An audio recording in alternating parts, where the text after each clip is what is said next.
Hello everyone, আজকেও চলে আসলাম আমার ছোট্ট একটা ভ্লগ তোমাদের সাথে শেয়ার করার জন্য। তোমরা হয়তো প্রথমে দেখেই বুঝতে পেরেছো এটা কোন দিনের ভিডিও। যেহেতু এদিনে আমি উপোস রাখি, তাই সকাল সকাল সকল কাজকর্ম শেষ করে আমি চলে আসলাম মালা গাঁথার জন্য। মহাদেবের পুজোয় এই ফুলের মালা এবং বেলপাতা অবশ্যই প্রয়োজন, তাই আমি আমার প্রয়োজন মতো 2-3টা মালা গেঁথে নিয়েছিলাম। আর এই হলো আমার গাঁথা মালার ফাইনাল লুক। অবশ্যই সকলে জানাবে যে আমার মালাগুলো কেমন হয়েছে।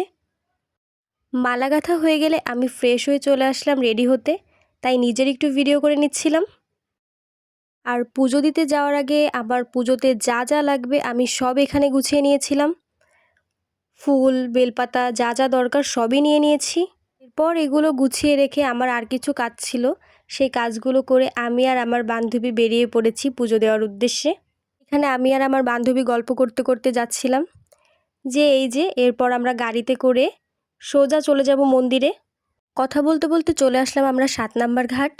খুলনায় এমন মানুষ খুব কমই আছে যারা 7 নাম্বার ঘাট একবার হলেও আসেনি, কারণ জায়গাটা আসলেই অনেক সুন্দর। এরপর 7 নাম্বার ঘাট রেখে চলে আসলাম আমাদের মন্দিরে। যেহেতু আমি মহাদেবের উপোস প্রতিবারই থাকি, তাই প্রতিবার আমার এই মন্দিরেই আসা পড়ে। এই মন্দিরটার নাম হচ্ছে জোড়াশিব মন্দির। এটা খুবই জাগ্রত। যেহেতু শিব পুজোর তিথি এবার 2 দিন পড়েছিল, তাই প্রথম দিনের তুলনায় দ্বিতীয় দিন লোকজন অনেক কম ছিল।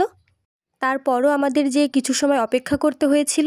এরপর অপেক্ষা শেষে আমরাও পুজো দিয়ে নিলাম। এইখানে পাশাপাশি 2টা শিব মন্দির, তাই পুজোও দিতে হয় 2টা শিব মন্দিরেই। পুজো দেওয়া শেষ হয়ে গেলে আমি আর আমার বান্ধবী রিক্সা নিয়ে বাসার দিকে রওনা দিলাম। তো আজকের ভিডিওটা এই পর্যন্তই। দেখা হচ্ছে নেক্সট ব্লগে। টাটা।